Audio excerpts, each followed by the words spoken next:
विपिन के बर्ताव से गोविंद आग बबूला हो गए और चिल्लाने लगे। बदतमीज, एक जुए की वजह से ही किसी टीचर का लाइसेंस रद्द नहीं किया जा सकता।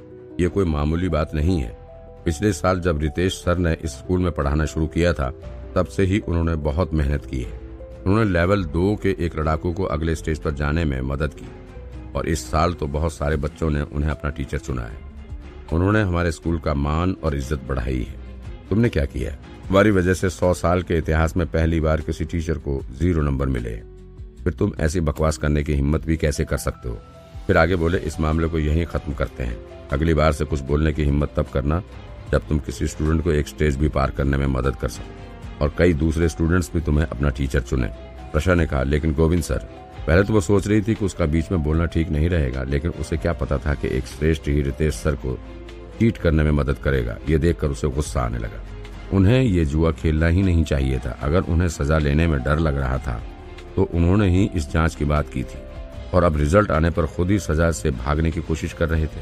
इतना बेशर्म कोई कैसे हो सकता था? अभी ने मुस्कुराकर कहा, प्रशा मैडम, मेरे दादाजी ठीक कह रहे हैं। रिजल्ट जो भी हो, रितेश सर इस स्कूल के एक इज्जतदार टीचर हैं। इतनी छोटी सी बात के लिए उन्हें स्कूल से निकाल देना ठीक नहीं होगा। इतने अच्छे टीचर को स्कूल से निकाल देने पर स्कूल का ही नुकसान होगा। प्रशा ने गुस्से से कहा, तुम गलत बोल रहे हो। अगर रितेश की जगह विपिन हारता तो क्या तुम उसे भी इतनी आसानी से छोड़ देते? अभी ने भी गुस्से से कहा, विपिन की बात अलग है। उसकी रितेश सर से क्या तुलना? क्या वो किसी लेवल 2 के लड़ाकू को सलाह दे सकता है? नहीं। क्या वो अनगिनत स्टूडेंट्स को अपने टैलेंट में से स्कूल में बुला सकता है? नहीं। इससे पहले कि वो अपनी बात पूरी करता, किसी ने दरवाजा खटखटाया। ठक ठक ठक ठक। कौन है वहां? गोविंद सर ने पूछा। उसके बाद वहां दरवाजे पर जो आदमी खड़ा था उसने दरवाजा खोल दिया और वो अंदर आया। उसने कहा, गोविंद सर, बाहर कई लोग खड़े हैं जो अंदर आना चाहते हैं। वे कह रहे हैं कि वे मदान खानदान के लोग और उनके मुखिया हैं। मदान खानदान के मुखिया? अनिकेत मदान? जल्दी आओ और उन्हें आदर के साथ अंदर लेकर आओ। ये सुनकर कि मदान खानदान के मुखिया उससे खुद मिलने आए थे, श्रेष्ठ गोविंद अचानक से खड़े हो गए और खुशी से आगे आने लगे।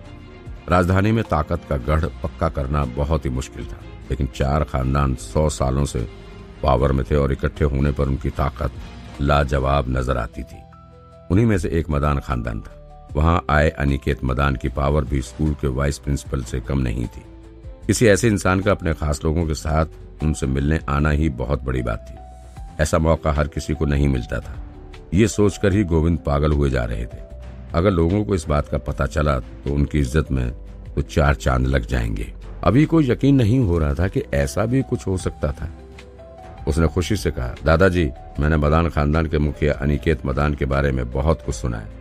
मैंने सुना था कि वे लेवल 8 के बोर्ड में शामिल होने वाले थे और वे आज भी देश के 10 सबसे पावरफुल इंसानों में से एक है।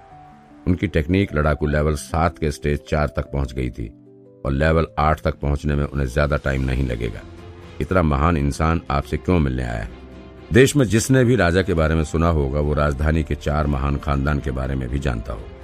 अनिकेत मदान अपने परिवार के मुखिया होने के साथ लेवल 7 के एक्सपर्ट भी थे। उनके बारे में देश का हर एक इंसान जानता था। आमतौर पर लोग चाहकर भी उनसे मिल नहीं पाते थे, लेकिन आज तो वे खुद ही अपने पैरों पर चलकर यहाँ स्कूल तक आए थे, वो भी सिर्फ उसके दादाजी से मिलने के लिए। अगर उसने खुद अपने कानों से ये बात ना सुनी होती तो शायद उसे कभी यकीन ना होता। गोविंद सर ने हंसते हुए कहा, वे जरूर रोहित मदान की वजह से आए होंगे। रोहित मदान साहब? गोविंद सर ने अपनी दाढ़ी सहलाते हुए कहा, हाँ, रोहित मदान उनका सबसे बड़ा बेटा है और उनके बाद वही उस खानदान का मुखिया बनेगा। मैंने ना सिर्फ उसे अपना स्टूडेंट बनाया है, बल्कि मैंने उसके लेवल 4 को पार करने में मदद भी की है। शायद उन्हें मेरी इसी मेहनत के बारे में पता चला होगा और वे खुद यहाँ मुझे शुक्रिया कहने आए हों। उनकी बात सुनकर विपिन को भी बड़ी हैरानी हुई। वो बड़बड़ाया, रोहित मदान इनका स्टूडेंट है? उसे ये तो पता था कि रोहित किसी श्रेष्ठ का स्टूडेंट था, लेकिन उसे तो अंदाजा भी नहीं था कि वो श्रेष्ठ अभी के दादा ही थे। प्रशा ने विपिन को बताया, हाँ, बेहतर होगा तुम इस मुसीबत से निकलने का कोई रास्ता सोच लो। तुम अपना दिमाग अब हल ढूंढने में ही लगाओ। ये तो साफ है कि श्रेष्ठ गोविंद तुम्हारे खिलाफ हैं और अब तो उनके साथ मदान खानदान भी जुड़ गया। आगे चलकर तुम्हारे लिए और बड़ी मुसीबत आ जाएगी। अगर तुम अब भी स्कूल में रहे तो तुम्हारा यहाँ रहना मुश्किल हो जाएगा। विपिन को अभी भी कोई चिंता नहीं थी। वो बोला, आगे की बात हम आगे देखेंगे। अगर सामने वाला उसे परेशान करने आया होगा तो वो भी आसानी से हार नहीं मानेगा। ज्यादा से ज्यादा उसे अपनी असली ताकत सबको दिखानी पड़ेगी और अपनी ताकत से ही मामले को खत्म करना पड़ेगा। हालांकि स्वर्ग की लाइब्रेरी उसे सामने वाले की कमियां दिखा देती थी, लेकिन फिर भी ये कह पाना मुश्किल था कि उन दोनों में से कौन जीतेगा। विपिन को इस तरह से मौज में देखकर प्रशा को उस पर भी गुस्सा आने लगा। तुम, उसने गुस्से में अपने पैर पटके।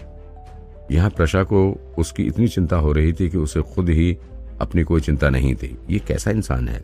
खुशी से श्रेष्ठ गोविंद, अभी और बाकी सभी को दरवाजे तक लेकर गए। चलो हम सब उनका स्वागत करते हैं। 4 खानदान में से एक के मुखिया अगर उससे पर्सनली मिलने आएंगे तो अगर उनका स्वागत करने के लिए उसे स्कूल के गेट तक भी जाना पड़ेगा तो भी वो जाएगा। अगर उन दोनों में दोस्ती हो गई तो क्या पता अगले साल होने वाले वाइस प्रिंसिपल के चुनाव के लिए उसका भी नाम दे दिया जाए। श्रेष्ठ गोविंद उनके गेट तक पहुंचने से पहले ही 7-8 लोग तेजी से अंदर आ गए। उन सभी के आगे के 35-40 साल का एक आदमी चल रहा था। उसके हाव भाव भी लीडर वाले थे। उसे देखकर साफ पता चलता था कि वो एक ऊंचे पद पर लंबे टाइम से होगा। मदान परिवार का मुखिया अनिकेत मदान। उसके पीछे कई बड़े लोग आ रहे थे। उनकी हर हरकत से साफ पता चल रहा था कि वे सभी लेवल 6 के तो लड़ाकू थे ही, कोई बिना जाने भी बता सकता था कि वे सभी किसी पावरफुल परिवार के थे।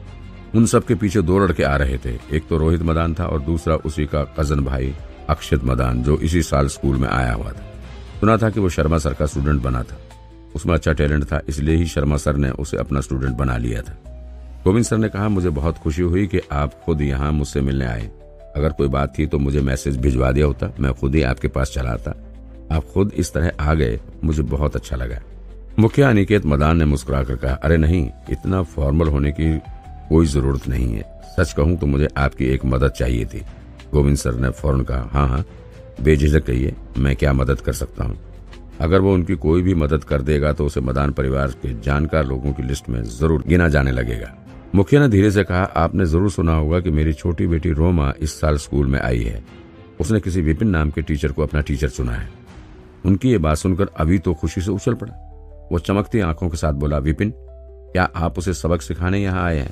पहले भी उसने रोहित को विपिन की क्लास के बाहर देखा था। उसे पता चला था कि उसकी बहन रोमा को भी विपिन ने धोखे से अपना स्टूडेंट बना लिया था। उसे लगा ही था कि मदान परिवार शांति से चुप नहीं बैठेगा, वो विपिन को धोखे का सबक जरूर देंगे। लेकिन उसने कभी सपने में भी नहीं सोचा था कि वे इतनी जल्दी यहाँ आ जाएंगे, और वो भी उनका मुखिया खुद इस मामले को हल करने यहाँ आएगा। ये सब देखकर अभी मन ही मन ठाके लगाकर सोचने लगा, तुमने इच्छा जांच जीत ली तो क्या हुआ? ये मदान परिवार है, देश के 4 सबसे बड़े परिवारों में से एक, और तुम तो एक बेकार टीचर हो जो स्कूल में बुरी तरह बदनाम हो। अगर एक मशहूर टीचर भी इन्हें गुस्सा दिला दे तो भी नहीं बच पाता, तो तुम कैसे बचोगे? तुम्हारे तो अब बुरे दिन शुरू हो गए। जब अभी इस बात को समझ सकता था तो उधर रितेश को भी यही लग रहा था। वो भी खुशी से मचल रहा था। उसे देखकर लग रहा था कि जैसे उसे दौरे पड़ रहे हों। अपने पोते को मुखिया की बात काटते देख गोविंद सर को ठीक नहीं लगा और उन्होंने उसे चुप कराया। चुप रहो, तुम्हें किसी ने बोलने के लिए नहीं कहा। शिक्षा ब्यूरो का हेड होने की वजह से उन्हें बहुत काम होते थे। उन्हें सिर्फ इतना पता था कि विपिन ने 5 बच्चों को अपना स्टूडेंट बनाया था। उन्हें कोई अंदाजा नहीं था कि वे स्टूडेंट कौन कौन थे, इसलिए उन्हें नहीं पता था कि रोमा भी विपिन की ही स्टूडेंट थी। मुखिया ने हाथ हिलाकर बताने की कोशिश की कि उन्हें अभी के टोकने का बुरा नहीं लगा। वो बोले, कोई बात नहीं, मैं। लेकिन उनकी बात खत्म होने से पहले ही रोहित आगे बढ़ा और बोला, पिताजी। मुखिया ने उससे पूछा, क्या हुआ? रोहित ने इशारा करके कहा, वो इंसान जो वहां खड़ा है वही विपिन सर है।